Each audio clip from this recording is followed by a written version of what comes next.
Angel POV. Mommy go. I push the cart around the store as I watch my beautiful 2-year-old daughter Rebel clap her hands as I go faster, and she squeals in delight. She is so much like him. He who shall not be named kind of scenario. She doesn't take after me much apart from the honey eyes and lips. Her dark blonde hair and nose are like his, and boy, does she have his temper. Okay Rebel, we need to finish this. Then we will go to the park. How does that sound? She kicks her legs and claps again. I chuckle at her behavior. I lean down and kiss her head. I finish off shopping. I pay and head out to the cart I left home over 3 years ago. 3 years I ran. The same man that is Rebel's father hurt and humiliated me. I never got to tell him he was about to become a father. The woman he claimed had already done that. I couldn't risk my parents finding out either. It would have caused a war between my family and his MC.My dad is the Don of the Moretti Empire and my mama, well, she is the head of the cartel in the DiNucci family. I am their only daughter, the princess of the combined empire. My twin brother Nathaniel is next in line to take the position of Don after dad retires, and me, well, I was supposed to take over the DiNucci family and my younger brother Nico would take over the cartel. That all went to shit when I ran. I couldn't tell my parents what happened. I didn't want to disappoint them. I was 21 and pregnant, rejected and pushed aside by the man I loved, too afraid to ask for help, too ashamed to be the burden, so when I left, I didn't look back. I had to do this on my own. It was difficult at first going to a new place, living not just for myself but for the life I was carrying inside of me.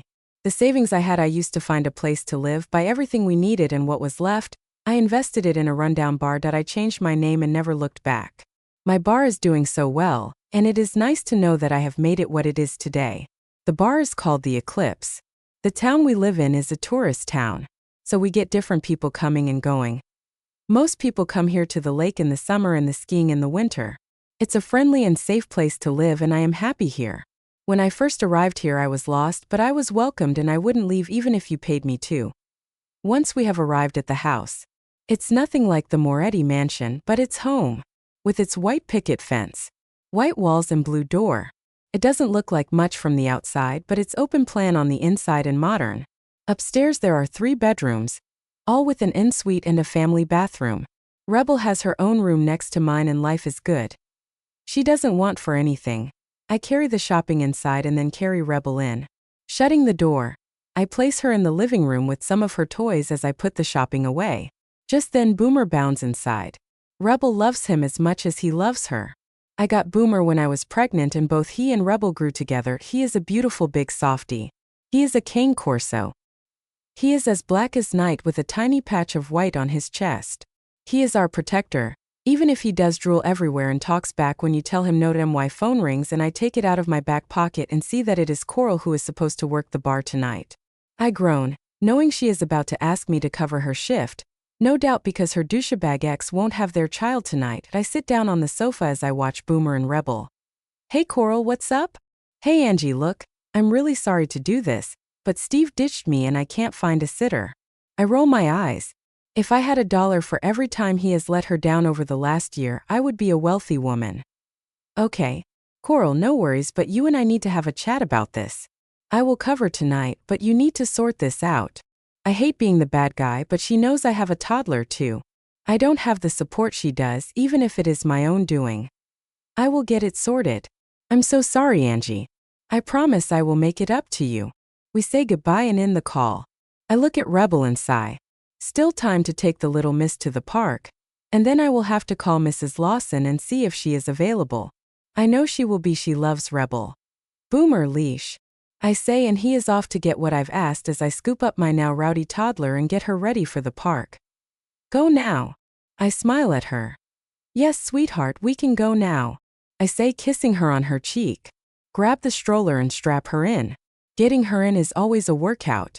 The child goes as stiff as a board and she finds it hilarious. I make the call to Mrs. Lawson as I put the leash on Boomer and pray she can help. Hello Angie, how are my 2 favorite girls today? I grab my keys and some snacks and drinks, placing them in the changing bag and attach it to the stroller. We are doing just fine. I hate to do this last minute, but Coral called and say no more. I will be at your house at 7, then you can head out. God love this woman. She is my lifeline. Thank you so much, I hate to spring it last minute. Nonsense, sweetheart. You know I love to help out. Thank you again, Mrs. Lawson. I will see you soon. How many times call me Scar? You are family. No need to thank me. I will see you both soon. Bye, Angie. I hang up and head out after a couple of hours at the park and one tuckered out rebel. She is fed and bathed and ready for bed.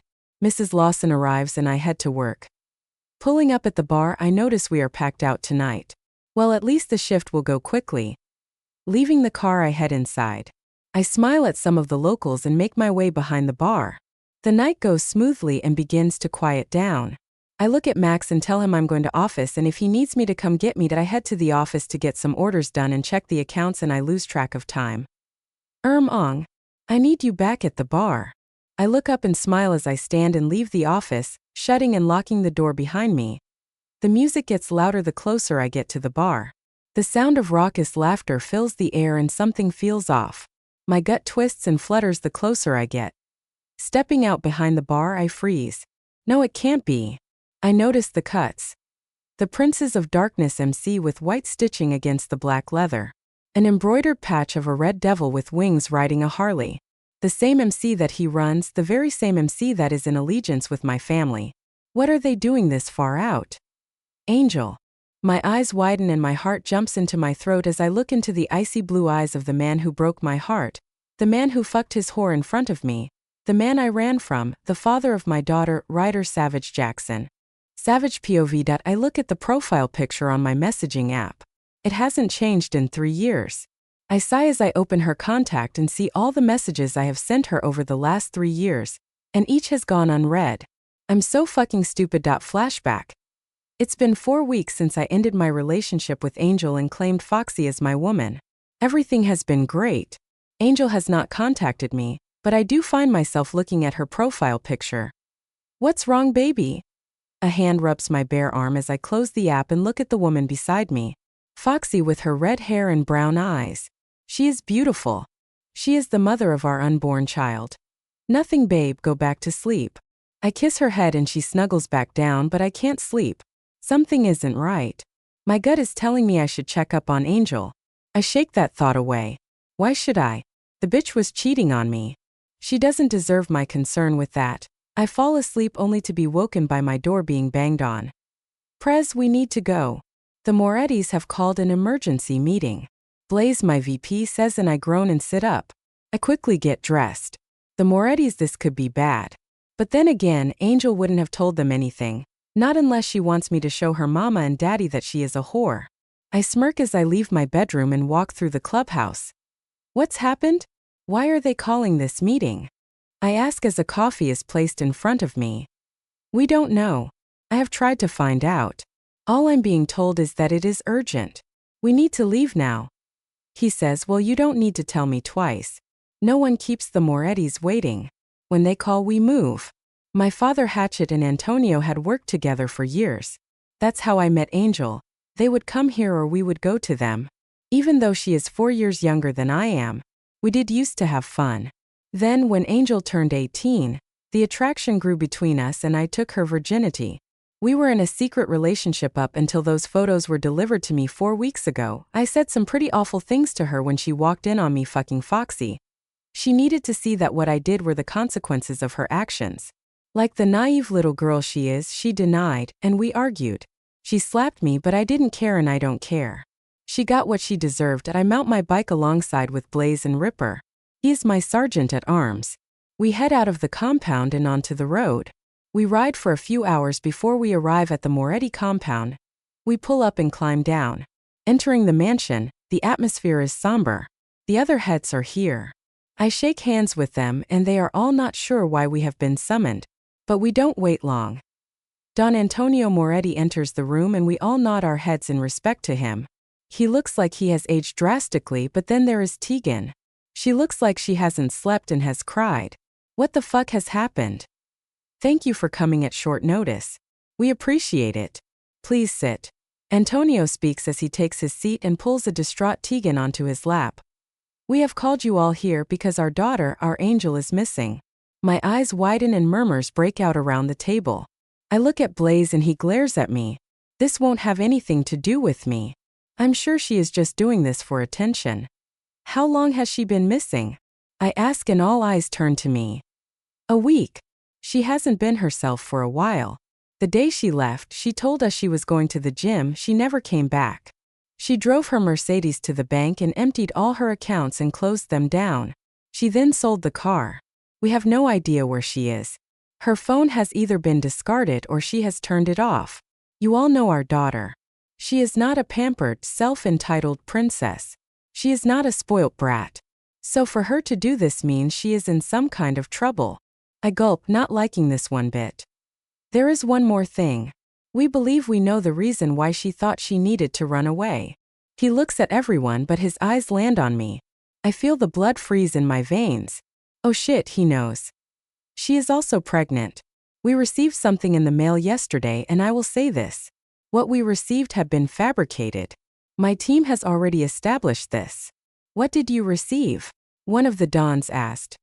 Pictures of our daughter sleeping with different men. Whoever sent them is an amateur. Simon and Rosina established very quickly they were photoshopped. So it would seem the reason why our daughter ran is that she was being threatened with these images. Angel is a kind, gentle soul. We have teams already looking for her in every corner of the world. My heart is beating erratically. The pictures are fake? What the fuck is going on? Do you know who the father is? Maybe she went to him. I look at Blaze and he is fuming the same as I am. My fists clench under the table when Tegan looks at me and her gaze sends shivers down my spine and the sense of dread settles in my gut. We have an idea. The thing is, Angel would have tried to do the right thing. She would have gone to him to tell him. In my old line of work, I can tell you this, he has probably rejected her and her child. So she ran, not wanting to be a burden or to bring shame. Don't forget, ladies and gentlemen, my daughter is a Danucci. We are famed for our skills in disappearing.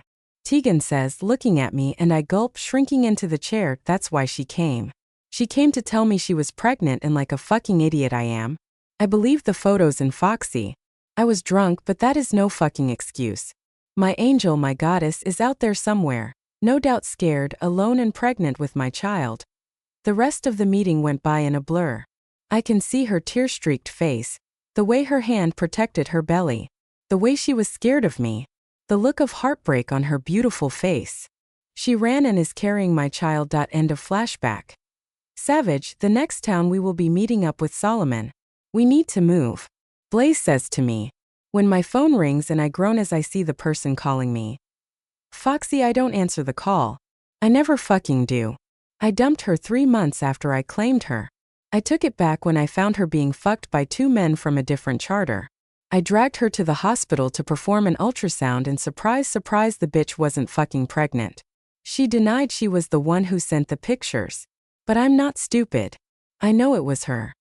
Okay, let's move out. I say as I leave the motel and we ride out. The search for Angel ended 6 months ago. Antonio and Tegan said Angel will return when she was good and ready, and if she is found, she is not to be forced. Like fuck will that happen? If I find her, she and my kid are coming with me. We ride to the town and pull up at the bar we are meeting Solomon. Solomon is the prez of the sister MC. We work closely together, so this meet is nothing new, but we have never met at this town before. We enter the bar called Eclipse. It's nice. It has that small town vibe going and I like it. The man behind the bar looks like he will pass out with the amount of us that has just walked in. I chuckle as he heads out to no doubt get someone to help him. We are rowdy bikers, but we don't start bar brawls. We are here to relax and to see Solomon. Nothing more. I hear a gasp and the room seem to quieten down. I turn and the image in front of me has me doing a double take. Her long blonde hair is in a high ponytail. Her honey eyes are wide. Her chest is raising and falling rapidly. She is a vision. She is more beautiful than she was 3 years ago. Angel. Angel POV. They have found me, they have found me. Shit, fuck, twat. I look at him and I'm having a mini panic attack. All I can see is him and her. The words he spewed at me with such hatred and the smirk on her face. Why is he here? He reaches for me and I react instantly. I grip his wrist and turn him, shoving his arm up his back. He groans and the men are now on their feet. I look at Blaze, his VP, and he is telling everyone to remain calm. You have the wrong person. Now get out. I shove him forward as the fight or flight takes over. I need to get out of here. I need to leave. I need to grab Rebel and Boomer and go. But where? Angel, that's not going to happen. We have been looking for you. Your family has been looking for you. We have found you and there is no running from us, Savage says to me as I step back, my eyes not leaving his. My name isn't Angel. I don't even know who you are. Now I won't ask again. Get the fuck out of my bar or we will have a problem. My voice is like steel as I stare the fucker down. I won't back down now. I have to protect my daughter. That I catch movement from the corner of my eye and hold my hand up, and the movement stops. Just then the door opens and more bikers enter. The momentary distraction causes me to act. I run for it. I run like my ass is on fire because it is. My hands are shaking as I run out of the side exit and towards my car. I drop the keys as I pick them up. I unlock the car when I'm grabbed and shoved into the side of my car. I scream when a large hand covers my mouth. The tears leave my eyes as I look into the icy blue orbs locked on me. Angel, please. I mean you no harm. Let me explain, please. Like hell I will. I bite down on his hand. He yells and moves away.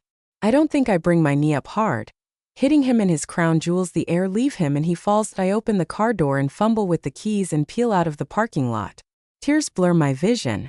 I wipe them furiously away and ditch the car a few streets away and run to the house. That it won't be long before he finds me again. I stop running and chuckle to myself. There is no use in running. He has found me and no doubt they will ask around town and will have my address soon. What can I do? Okay, think Angel. You can't just pack up and leave in the middle of the night. You can't uproot Rebel like that. To know, I will face the demons of my past head on. If he comes for me, which I know he will do, I will be ready for him. I'm a goddamn Moretti and we don't fucking run from our enemies, and right now Savage and his MC are the enemy. I turn back around and head back to the car, which is parked haphazardly, and I climb back inside. Pulling my phone from my pocket and fire off a quick text to Max, telling him to close up for the night and to not give any information about me to anyone. He responds quickly, telling me they have gone and said they will be back to speak to you. I roll my eyes and sigh before I drive the car towards my house. I drum my fingers nervously against the steering wheel as I pull up outside my house. The people of this town don't know who I really am. It is safer that they don't know. Even if the Morettis don't have enemies, no one is brave or stupid enough to try anything. So I know either way I am safe. Even if the princes of darkness have found me, they can't touch me. Not without retaliation from my family. I leave the car and walk up the stone path to the front door. I open it and head inside. Rebel is awake and having a drink of milk on Mrs. Lawson's lap. They both look at me and I smile at them.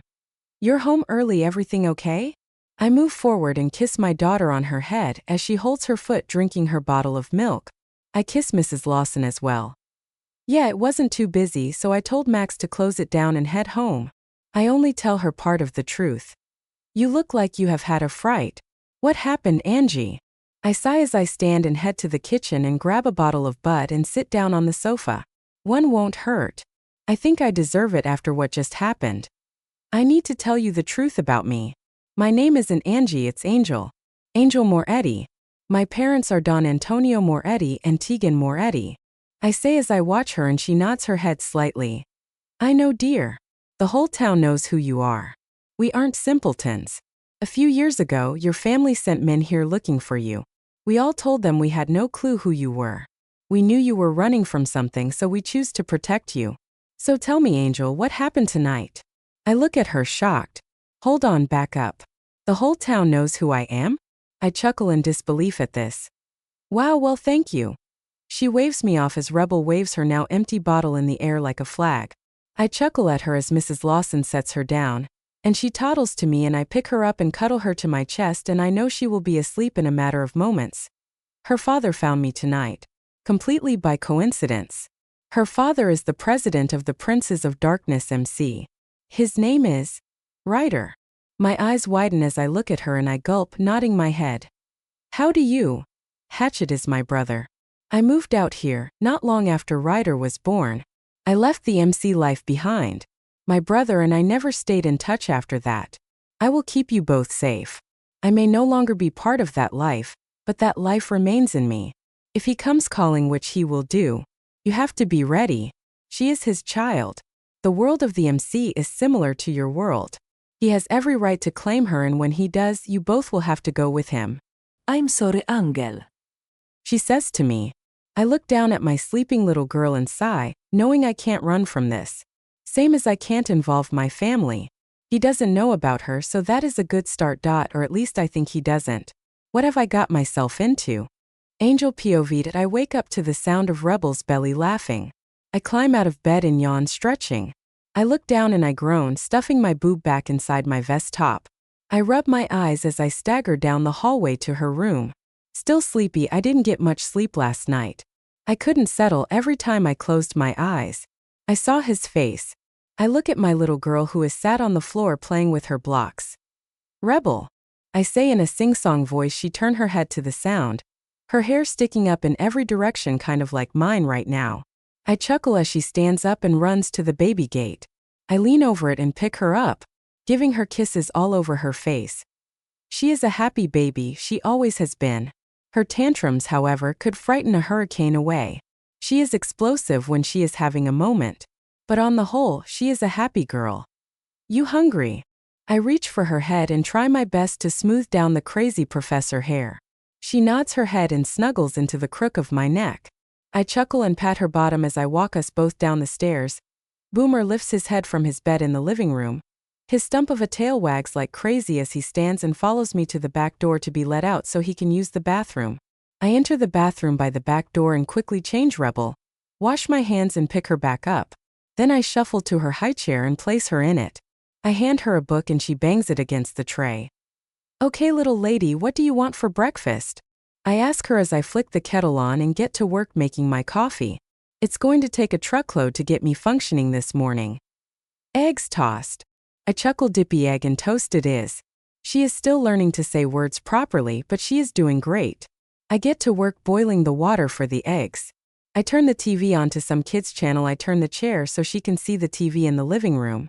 I drop the eggs into the water and get Boomer's breakfast ready. Once the eggs are ready, I let them cool slightly as I make her toast and butter them, cutting them into long strips for her to be able to hold. I sit next to her watching her eat her breakfast. I smile as she gently picks up the long strip of toast and dips it into the gooey yolk. She does a little dance in her seat as she eats. I chuckle at her antics. The doorbell sounds and I reach for my phone and check the camera. I groan out. Just great. It didn't take him long. I ignore it for now. When he starts pounding on my door, Boomer growls and abandons his food as he walks towards the window. Angel, I know you are inside. Open the door, I just want to talk. Boomer starts barking, which causes Rebel to jump out of her skin. Can't have a moment's peace. Shh, sweetheart, it's okay, you eat your breakfast. Mommy is going to answer the door. I tell her it's a good thing she has finished her egg and is now eating her buttery toast. I kiss her head and move to the door. Boomer stands in front of me and I grab his collar. I take a breath and open the door.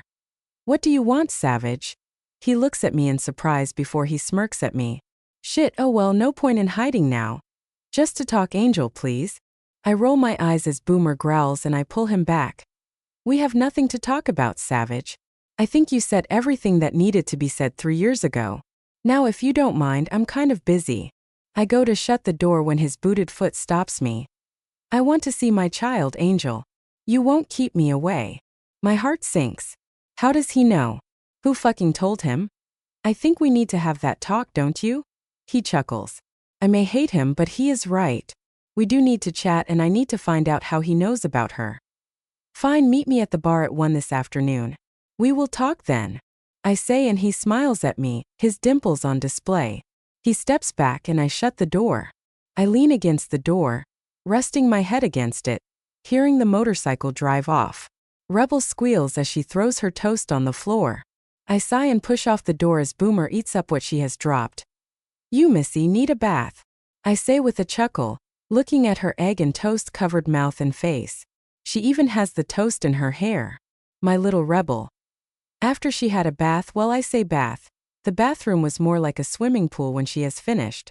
She is dressed in her little jeans and pink t-shirt with a glittery unicorn on the front. Her dark blonde hair is in little buns on the top of her head. She is also wearing her little pink Converse. I look at the clock and see it's 12:30. I make her a quick snack and she eats it all. I grab the keys and Boomer and leave the house. I did contemplate keeping Rebel away from him, but there was no use in that. He knows about her now that I head out when Scar walks up the path. "Where are you both off to?" she asks, and I swear she has some kind of sixth sense or something. "Savage came to the house this morning. He knows about Rebel, and so I agreed to talk to him at the bar." I tell her and she nods her head. "Well then it looks like we will be heading to the park then." I look at her in confusion. "It's okay, I may as well rip the band-aid off and let him meet her," I say to her, and she nods her head with a small smile on her lips. "You are doing the right thing, Angel. If you need me, give me a call and I will put him in his place," she says, waving her fist, and I laugh at her.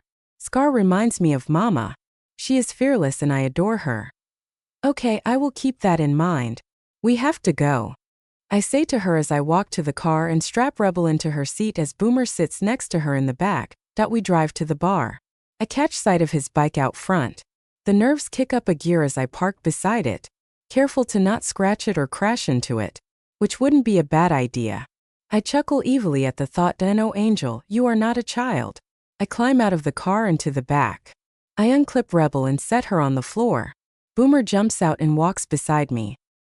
Here goes nothing. I open the door to the bar and see Coral behind the bar, who is making goo-goo eyes at Savage. I roll my eyes as I walk further in. "Hey Angie." I smile at her when I feel his eyes on me. I hold on to Rebel's hand. I turn around. He isn't looking at me, no, he is looking at his daughter.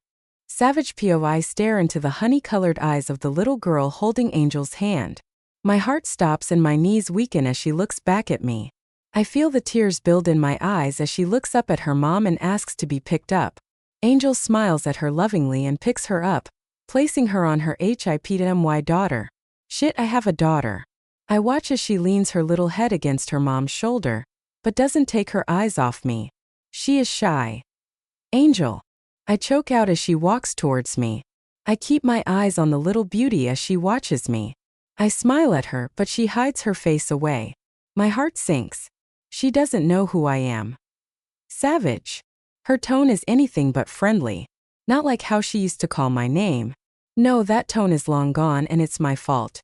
"Care for a drink?" she asks, and I shake my head as she moves to the bar and orders a soda. This is awkward. I catch my little girl peeking at me and I smile at her, but she hides again. Itjokela here. Good girl, never speak to strangers. Even though I shouldn't be a stranger to her, but I am. That thought pierces my heart.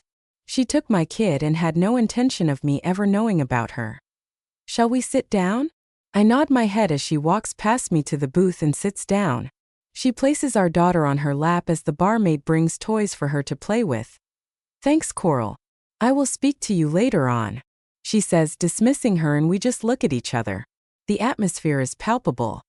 "What is her name?" I break the awkward stare off we are having. Angel bits her lip and looks at me. "Rebel Carlotta Moretti. She has not long turned 2 years old," she says, and I nod my head at her. I test her name on my toe. Rebel. She looks up at her mom after hearing her name. "Down," she says, and my soul leaves my body listening to her innocent little voice. Angel chuckles and kisses her on her head. "Not right now, baby. Soon, okay?" she says so softly to her, and Rebel nods her little head and goes back to playing. "So, how have you been?" "I am not here to discuss pleasantries with you, Savage. How did you find out? I mean, I'm surprised you are even here," she bites out. I shiver at the gaze coming from her. "When you ran away, you mother and father called an emergency meeting. They knew you were pregnant and why you ran. They also had those pictures sent to them. I'm sorry I didn't believe you, Angel."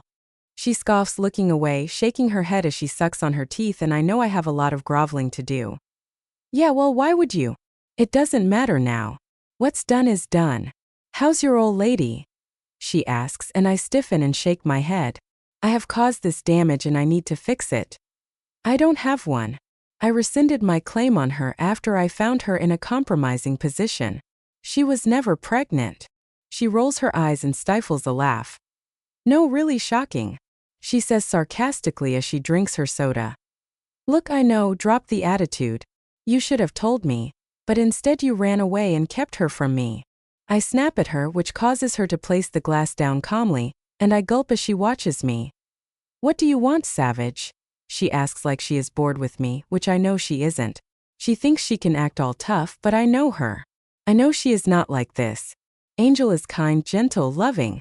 She is the purest person I know. So seeing her like this is like a dagger to my heart. "You are both coming back with me. I, Ryder Savage Jackson, president of the Princes of Darkness MC, claim you both as mine." Her eyes widen before she laughs out loud, shaking her head, wiping her tears from her eyes, and Rebel laughs too. The sound is beautiful. Rebel claps because her mom is laughing. "Oh, Savage, Savage, Savage. Nice try. You see, you can't claim us. I am a Moretti, and that trumps whatever you have just tried to do. Does my father know not my father?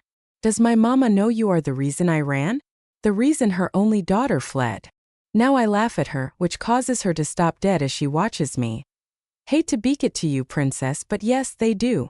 I got a beating and a lovely scar on my leg from the bullet she shot at me. They also know I have found you both. You, Angel Maria Moretti, are coming with me. Whether I have to drag you kicking and screaming. You have run for too long, princess. Now it's time to come home." Her eyes widen and I smirk like a smug fucker. "No running away now. Fine, we will go back. But I won't be stepping foot in your clubhouse. I will go home with her and we can arrange visitation. I will not have her around your club or the women you have there. Take it or leave it, Ryder. Because from where I am sitting you are lucky to be alive," she says, and I laugh out loud at that. Oh man, she doesn't get it. What's funny? Those are the terms. We are nothing, Ryder, and we will never be again. This is about her and her only. I don't care about you or your club. She is my priority, and if I say she isn't to be around your club and bitches, then that is what will happen, or you can walk away now and forget you ever saw her. She bites out and I stop laughing and growl at her. "I have claimed you both, so I'm sorry to break it to you, Angel. But you are both coming back to with me, and that's final. Your mom and dad are aware of this. They will be meeting us there in 2 days' time. So get with the program. You won't be staying in the clubhouse. You have your own house ready for you both to move it." Yes, they move fast, and you know this, I tell her, and she stands up with Rebel in her arms.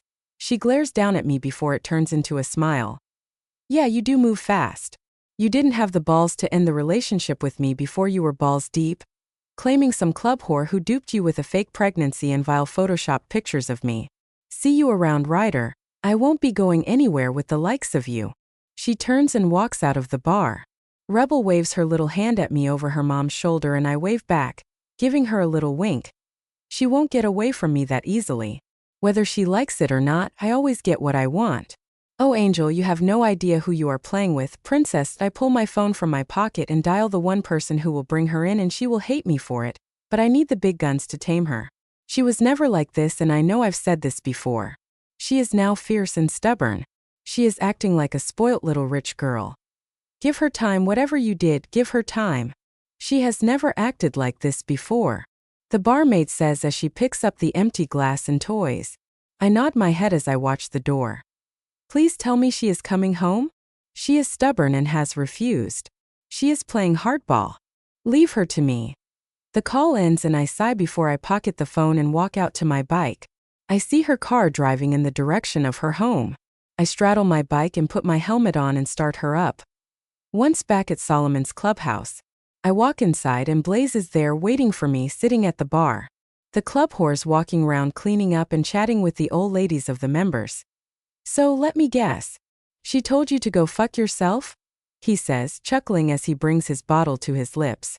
"I have a daughter, Blaze. She is beautiful. Her name is Rebel." He spits his beer everywhere. "Fuck. Yeah, fuck indeed.